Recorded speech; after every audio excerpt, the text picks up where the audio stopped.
سبق روئی سے چلتی ٹھنڈی ہوائیں ماحول کو بے حد خوشگوار بنا رہی تھیں۔ وہ اپنے جھولے پر پتنگ بنی جھول رہی تھی جب اچانک ہی اس کے پاؤں سے کوئی شے ٹکرائی تھی۔ اس نے چونک کر جھولے کو بمشکل روک کر اس شے کا مشاہدہ کیا تھا۔ وہ پتھر میں لپٹا کوئی کاغذ تھا۔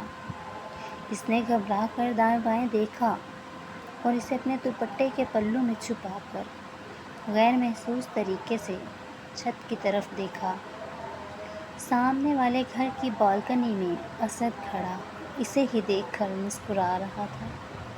یہ لوگ عزیزدار تھے، پرانی جان پہچان تھی مگر حال ہی میں ادھر شفٹ ہوئے تھے۔ وہ لفظ محبت سے نابلد ضرور تھی مگر اماں کے ساتھ مستقل مزاجی سے ٹی وی دیکھ دیکھ کر وہ کئی باتوں کو وقت سے پہلے ہی سمجھنے لگی تھی۔ وہ دھڑکتے ہوئے دل کے ساتھ اندر کمرے میں بھاگ گئی تھی کہ سامنے سے آتے ہوئے علی سے جا ٹکرائی تھی۔ اندھی ہو کیا؟ نظر نہیں آتا؟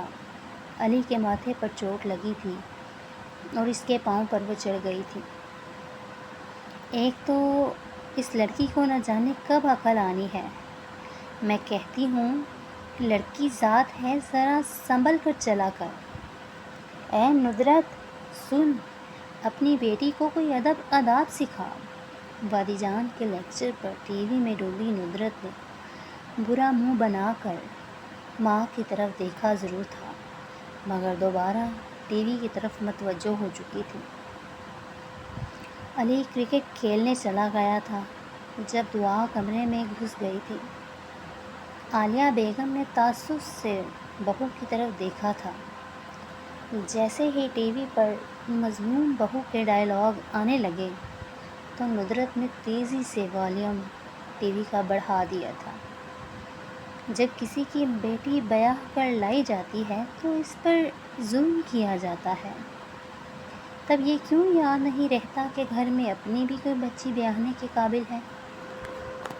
اور ٹی وی میں بہو کے اس ڈائیلاگ کے بعد ساس نے اس کے منہ پر زوردار چانٹا رسید کیا تھا۔ بہو فل میک اپ میں نہر بہا رہی تھی۔ ندرت نے کن آنکھوں سے ساس کو دیکھا جبکہ عالیہ نے دکھ سے گہری سانس بھری تھی۔ ندرت اس بات سے قطعی طور پر بے خبر تھی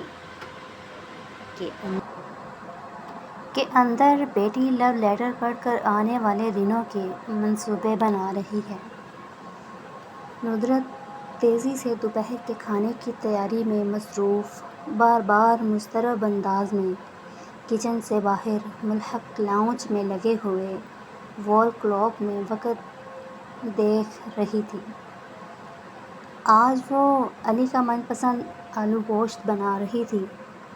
دعا بھی کھا تو لیتی تھی مگر اسے بھنا ہوا گوشت پسند تھا۔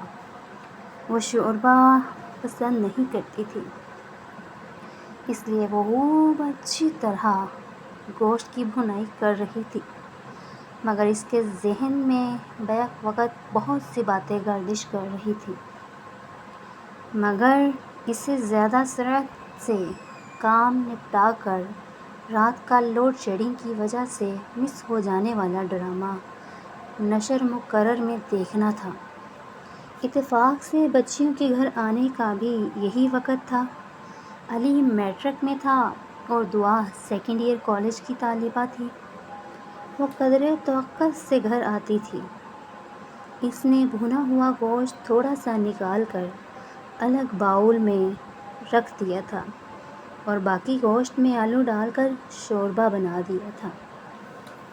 ہلکی آنچ پر ڈھک کر وہ آٹا گوندنے لگی تھی جب اس کی ساس نے کچن میں جھانکا تھا۔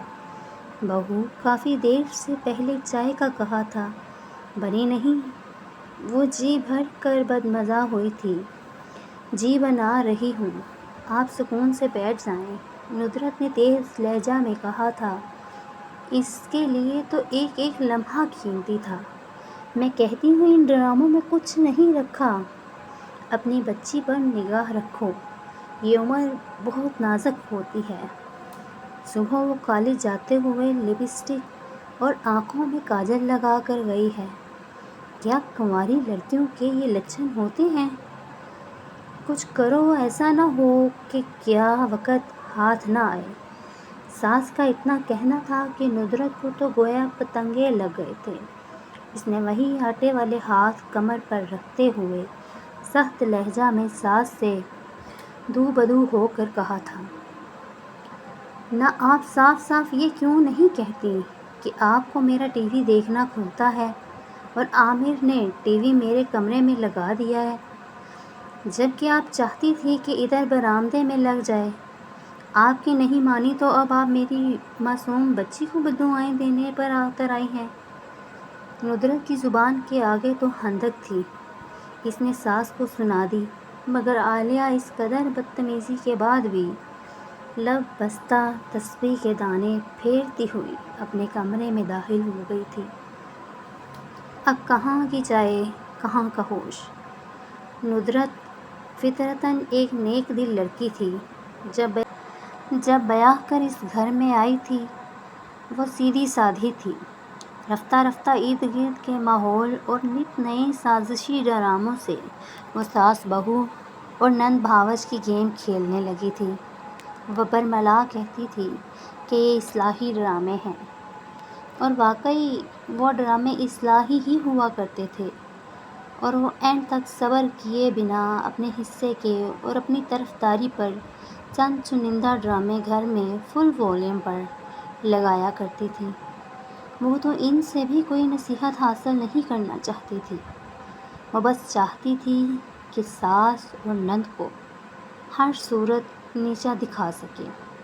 جب ساس کے حق یا دفاع میں کوئی سین آتا تو وہ جھٹ چینل بدل دیا کرتی تھی۔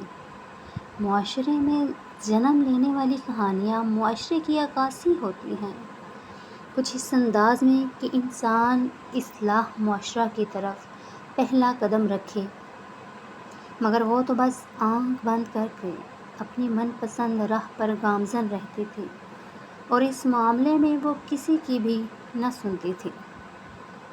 اس دن بہت دیر ہو گئی مگر دعا گھر نہیں لوٹی۔ شام ڈھلنے کو تھی، تب دعا کی ایک دوست کو فون کیا گیا تو معلوم ہوا کہ وہ تو 2 دن سے کالج ہی نہیں آ رہی۔ اب تو ندرت کی جان نکل گئی۔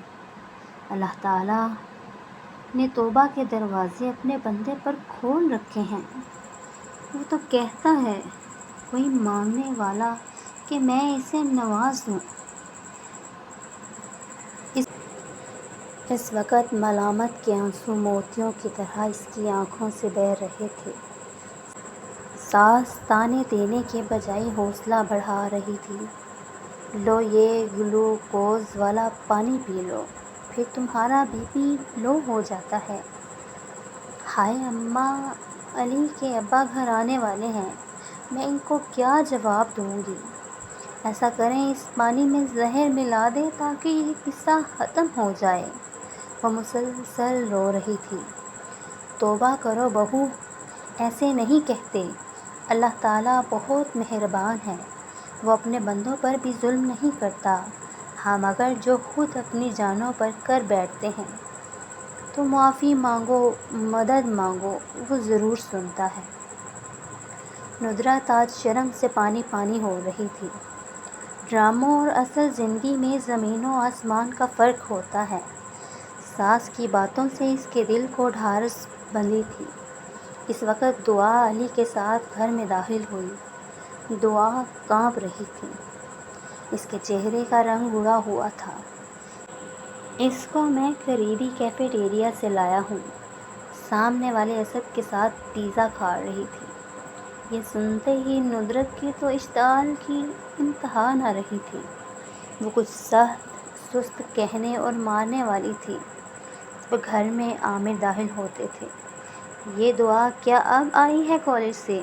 اس سوال پر سب کو سانپ سونگھ گیا تھا، لیکن عالیہ بیگم نے بڑے سبھاؤ سے کہا، گھر تو آ گئی تھی، اب علی کے ساتھ دوست کے گھر کچھ نوٹس لینے گئی تھی، اس کا ٹیسٹ ہے نا۔ ماں کے سامنے عامر کچھ نہ بولے اور صحن میں لگے نلکے سے منہ ہاتھ دھونے لگے تھے۔ عالیہ کے اشارے پر سب اپنے اپنے کام میں لگ گئے تھے۔ دعا جھٹ کمرے میں چلی گئی اور ندرت ساس اور شوہر کے لیے چائے بنانے لگی تھی۔ آج ندرت نے پہلی مرتبہ دل سے عالیہ کے لیے چائے بنائی تھی اور تب اس کے ہاتھ میں سے ٹرے ایک چھوٹے بچی تھی۔ جب عامر نے کہا اماں اپنی دعا کے لیے فرجاد کے بیٹے اسد کا رشتہ آیا ہے۔ ارے اسد تو بہت اچھا لڑکا ہے، تم فوراً ہاں کہہ دو۔ عالیہ کی بات پر ندرت نے ساس کی ممنونیت سے دیکھا تھا۔ عامر نے ہنکارا بھرا تھا، مگر ابھی تو وہ پڑھ رہی ہے۔ وہ متعامل ہوئے۔ دیکھو بچیاں مناسب وقت پر اپنے گھر کی ہو جائیں تو اچھا ہے، بعد میں بے شک پڑھتی رہے۔ ماں کی بات پر وہ مسکرا کر بولے تھے، ٹھیک ہے اماں، پھر کل ہی چلتے ہیں، بات پکی کر آتے ہیں۔ ندرت کی آنکھ نم مگر لب مسکرا رہے تھے اور دعا اندر اللہ سے سچی توبہ کر رہی تھی کہ گمراہی سے بچ گئی۔ اس نے اسد سے واشگاف لفظوں میں کہا تھا کہ وہ اب اس سے روز روز مل نہیں سکتی۔ سیدھے سادے راستے سے رشتہ بھیجے وہ خوش تھی اور اللہ تعالیٰ نے اس کا پردہ رکھ لیا۔ اس لیے اللہ تعالیٰ سے وعدہ کیا تھا کہ کبھی گمراہی کے گڑھے میں نہیں گرے گی۔ وہ آنسو پونچھ کر عزم کر چکی تھی، کل کی منگنی کی تیاری بھی تو کرنی ہے۔ آپ کو یہ سٹوری کیسی لگی پلیز کمنٹ سیکشن میں ضرور بتائیے گا۔